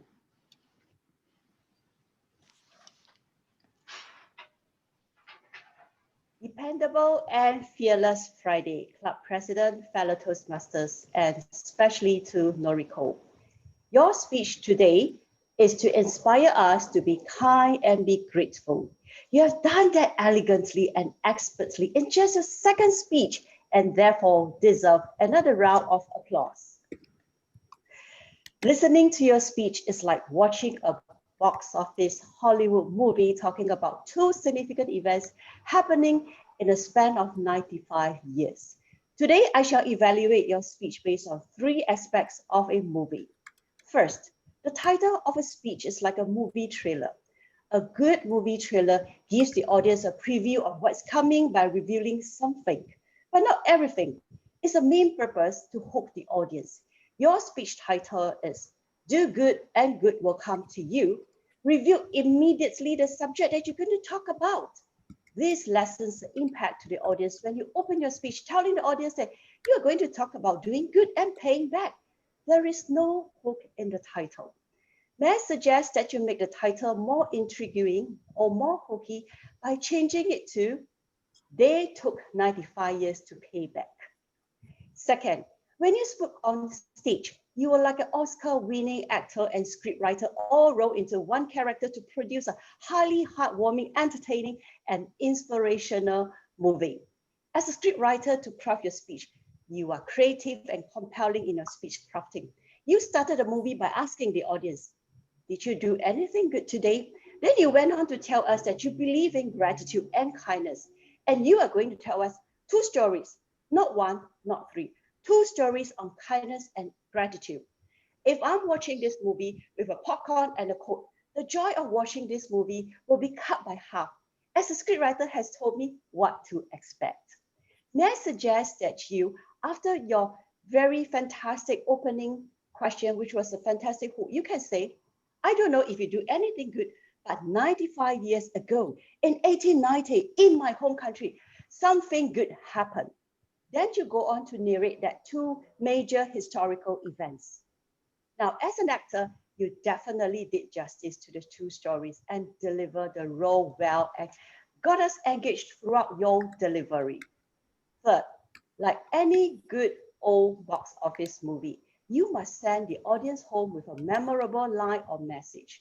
Perhaps to make your message stronger, you could say, we don't have to wait 95 years to pay back. Every day, we can pay it forward in our own little way. In conclusion, Noriko, you are strong in your delivery, your content is persuasive, change your speech title to make it more hooky, and have a stronger message at the end of your speech for maximum impact. Toastmaster of the evening. Thank you. Thank you. Thank you, Toastmaster Adeline Yo. And now, next, we're going to have speech evaluator number 2, Edward Young from Belize. And he will be evaluating speaker number 2, Joanne D'Souza, on effectively communicating at work. Over to you, Edward, and a round of applause for Edward. Morning, good afternoon, good evening again. Once more, Toastmasters. And yes, Joanne, I loved your presentation and it spoke to me immensely. I remember when I started my career, I had a manager who had on his bulletin board, don't tell them what to do, not how to do it. And he would give you instructions and you go figure out how to get the job done. He wasn't very clear with his communication. He thought that he can just point you in a direction and you were supposed to go conquer the world. I came up resenting that method. I want clear, concise instructions. Let me know exactly what you need from me, and if possible, how you want me to do it. So I appreciate effective communication at work. Now, with my technicians, I try to be as clear and concise as possible because I want them to get the job right the first time. I cannot have them repeat going back to the client to do the same job over and over and over.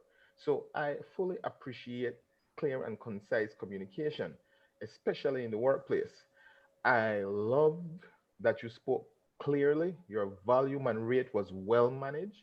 Love that you counted off your points on your finger.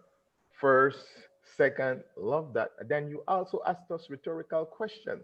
If you were able to accomplish a task with the instructions given, and then you gave us an example of a clearer instruction. Awesome. Love that. My caution for you would be the eye contact. You were closing your eyes, looking over to the corner, and generally looking away from the camera. You need to engage your audience by looking directly in the camera and not try, do your best not to look away from the camera. Keep eye contact with your audience at all time. Apart from that, you were animated in your presentation. You spoke with your body, you spoke with your hands, and that was very engaging. You did an awesome job. I want you to challenge yourself with your personal story and tie more closely back to the content of your presentation. In your personal story about your helper at home, it was about her not clearly communicating to you what she really needed. I got that you were trying to negotiate the best outcome as opposed to giving clear instructions. I thought you would be the one giving clear instructions. So that is my challenge for you. I love personal stories in presentation. However, I want to challenge you to tie it more closely back to your content. Apart from that, you did an awesome job. I would look forward to your next presentation because you're an engaging presenter. Back to you, Toastmaster of the evening. Thank you. Thank you, Toastmaster Edward Young. A round of applause for him, please. Okay, and next we have evaluating speaker 3, Angela Lansbury. We have evaluator number 3, Aaron Azhari, a guest evaluator, and she'll be evaluating Angela's speech on challenges of moving to online meeting. Is that correct, Angela? Challenges of moving to online meetings. Meetings. All right. Okay. And now, let us welcome evaluator Aaron Azhari. Toastmaster Aaron Azhari. Round of applause. Hi, thank you, Toastmaster of the evening. And to Angela, I say bravo to you. That change must not have been easy. Because over the years of us being Toastmasters before 2020, we were all in our meeting rooms, we were all in our meeting halls, sharing speeches, doing table topics, spreading love and jokes all around. And then 2020 happened, and you were forced to adapt to online meetings. And you shared about that. You shared about how in your capacity as club president, you had to convince other members to begin adopting online meetings because you mentioned that you were one of those individuals who were in the at-risk category for this pandemic, and therefore it was practically impossible to have meetings face-to-face anymore. So that must have been a huge challenge, and you did address it from the beginning. You mentioned that you had smaller meetings for better crowd control, and there was even one part which I absolutely love, where you mentioned that all the club members in the executive committee alongside yourself had to figure out how to exit a Zoom meeting by pressing all sorts of buttons, and then eventually you figure out, oh, I'm out of the meeting. I thought that was hysterical because I knew I went through that when I first adopted Zoom back in March. So that was definitely a good lighthearted moment to change. As everyone knows, change isn't always comfortable, but it was heartwarming to see you have a funny twist to such predicaments. And also, I absolutely love that you have gone one step further to manage the change, and not for yourself, but you managed to change for others. You created a blog post, an instructional guide on how to handle meetings online, or specifically Zoom meetings. It's very informative. I've actually taken a look at it, but I shall not go into details here. And I absolutely love that on top of just managing the change on your own, you have taken it upon yourself to aid and assist others, fellow Toastmasters probably, into the online world of online meetings. And I thought that as the project says to manage change, that was spectacularly done because you went one step further. So well done on that, Angela. Now, perhaps one of the things that I could have expected from someone of your caliber, and also something that we could have all benefited, would be, you mentioned about the blog post. However, I would wish that you could share perhaps one, if not even two tips from that blog post to your current audience right now. Perhaps you could have gone and summarized and say, ladies and gentlemen, one of my tips for all of you when it comes to Zoom meetings is never forget to switch off your mute button whenever you're speaking.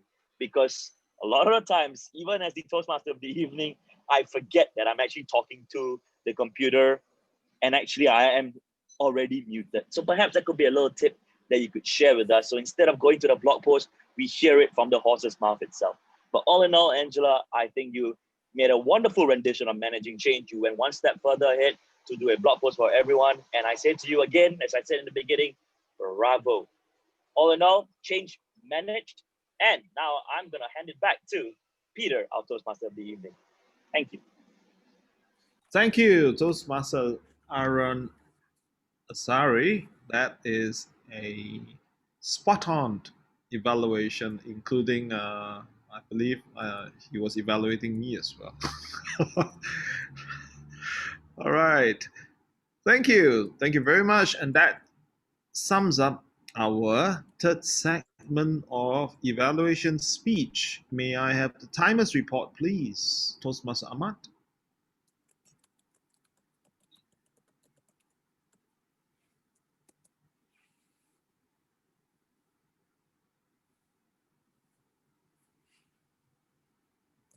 You are muted, Toastmaster Ahmad.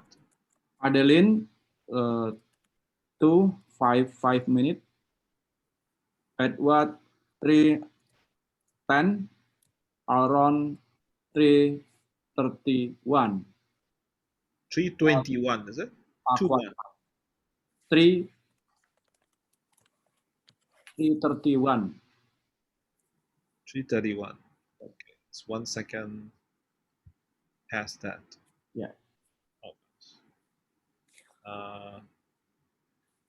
Lee Buckley, since you are the acting president, are you the acting president since Willie is not here? I'm the acting Zoom master. in light of, if we put on the hat of contests. Oh, hang on. Willie is back. Willie's back, yes.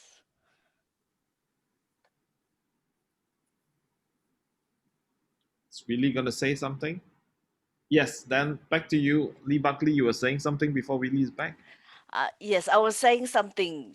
I know it's heartbreaking, but if this was a contest, 3:31 is 3:31, which is disqualification. So I'm so sorry, Aaron. All right, then we will not call for the poll for this segment since there are only two speakers. All right. And finally, I must say to all the evaluators, we definitely appreciate all your valuable sharing of experience and sharing of tips for our speakers. In fact, even on the site, I've learned a lot from your evaluation. So we have come to the end of the segment, and is Willie popping in and out? Is he going to do a president? Where's Willie? He's not in at the moment, so you will have to do the closing, Mr. TME. Okay, wonderful. Before we wrap up this evening of being dependability of this meeting relies on the award presentation as well. So let's go from the best speaker of today. Drum rolls, please. Imaginary drum roll. And the winner, not the winner, the best prepared speech speaker for this evening, as per your vote, unanimously decided, 100% vote, no recount, we have Joanne D'Souza. Yay, a round of applause for her, please. And as for, hang on. I think I forgot to take a picture when everybody were clapping for Joanne De Souza. Can we just have another imaginary clap while I, just quickly take a picture for her? Okay, got it. Now, for the best table topic speaker, and this time around, yes, we have also 100% vote in. It's all counted, and definitely she is the deserving best table topic speaker, and that will be our distinguished Toastmaster Lee Buckley. Yay! Round of applause. I quickly take a picture. All right. Okay, got it. Okay, wonderful. That sums up our very dependable evening. Tonight's road, there's a lot of movement, as in a lot of our members, due to last minute assignment engagement, they have to shift around. And we still pull through, despite 50% of the roles has changed. And thank you, guests. If this is the first time you are here at our Toastmasters meeting, we hope to hear a few words from you before I wrap up the meeting. Shall we have, who's the guest here? Shall we have Jasmine? Yes, you're the first guest I can see from my screen. Yes. I enjoyed the meeting as usual. I think this is my 7th time, and I will keep coming back because I really enjoy the meeting, the fellowship. It is just awesome, the friendliness. I love Singapore Club. I really hope to visit your country one of these days too. I enjoyed. Excellent meeting as usual. Thank you. Thank you. Thank you for your kind words. Edward, I don't know whether I should consider you guest or member. You have been here so long. We're waiting for you to sign up as a member. I've already signed up. I think it should be finalized next week. I'm just waiting to hear back from International. Good. We shall hear from you one last time as a guest. Okay. I love coming to this club. It works great with my new schedule, and it's always entertaining and educational. Yes. I am extremely motivated by you guys. I love coming to this club. Yes. Thank you. Thank you. Thank you so much, Edward. Next, coming down to the bottom tier of the... Oh, yes, we have Todd. Todd, is it Gatier or Gatier? Or Gatien? Well, that depends if you say it in English or in French, but it's Gatien. Gatien, okay. Yeah. So I don't know. I've been here, I think, maybe 3 or 4 times over the COVID experience. And, it's always fun to come back and see you guys in different groups and under different names. As I was talking in the chat, I remember it being called, Singapore Online. And I was like, wait a second, it's got a different name. When did it have its name change? Do I get to add you to a different club like now because it's a different name? No, because I'm up at about 150 different clubs that I visited. And just like Aaron and different people, there's many people that are going around the world speaking and having fun and sharing the knowledge of Toastmasters. I mean, it took me almost 24 years to visit 400 clubs in the real world, and I've done 150 in like 9 months. I mean, it's crazy how much you can get involved in Toastmasters if you're not careful. It's an addiction, I tell you. Like a Toastaholic. Yes. I mean, I'm a TTM, a traveling Toastmaster. I can stop anytime I want. I just choose not to. It's a good addiction. And you know what? It was great to be here and not to do anything but be the audience to support those who were speaking, because not all the time do you have to be the speaker. Sometimes your presence and your words can be the best encouragement, advice, and things people need to hear at their time in their life. And everybody needs to have an audience. So you should show up even if you don't have a speaking role, because your presence is definitely appreciated.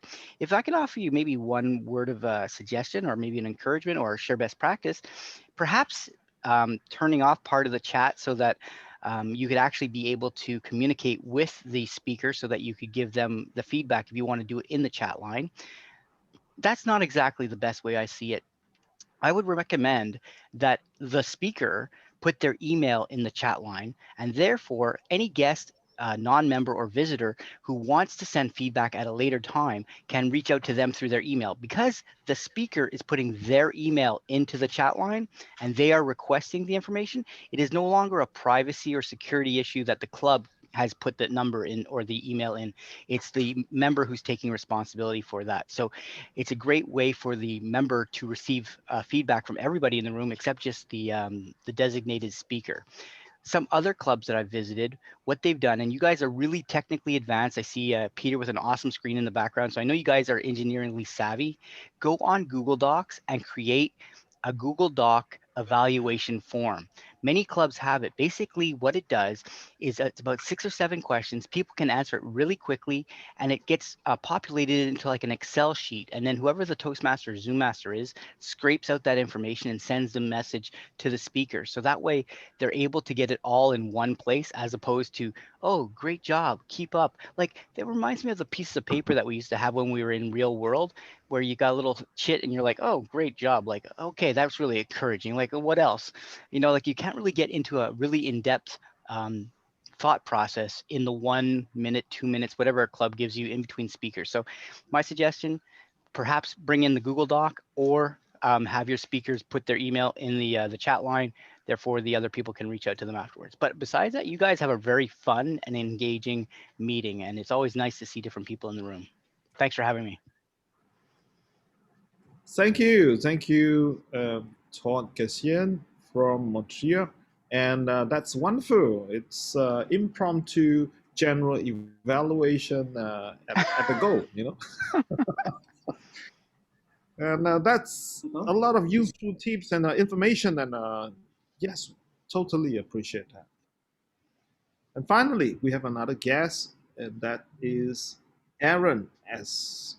Aaron, are you still there, Aaron? Yeah, I'm still here. Just bear with me as I'm unable to share my video for now. No problem. I think this is my third visit to SG Dynamics, and I mean, I've got nothing but high praise for you guys. I think you guys are fantastic. Bye, Jasmine. Bye. I think you guys are fantastic in the way you collaborate with people around the world. You know, Belize, Malaysia, Indonesia, and beyond. It's something that I appreciate, because I think it is very in line with my project of going to Zoom around the world. And I look forward to more visits with this club. I'm more than happy to provide my capacity of appointment roles. And all in all, I appreciate the opportunity that this club provides by linking people like myself with other people around the world. I would have never been able to meet Todd from Montreal if I was just stuck in my own club in Singapore. But through SG Online, you guys are making it work, making it happen. So I appreciate it. I absolutely do. And please, guys, keep up the work of connecting people through Toastmasters. Thank you. Thank you very much, Aaron. And that's another heartfelt appreciation. I believe I speak from all of us when I say that. And that's it. This is possibly one of the earliest night we can wrap up our meeting, right? For the longest time. And the time is 11:36. We have depended on all your participation so much, and it has been enjoyable. And we love to see all of you back next week if you are available in this time frame. Just like some of our guests mentioned, even if you can make that 1 hour or 2 hour time frame, despite whatever busy schedule, by listening in to other speakers, we have learned so much this evening. We continue to learn. Thank you very much and have a great evening. You may unmute and have your free for all conversation and chit chat and networking.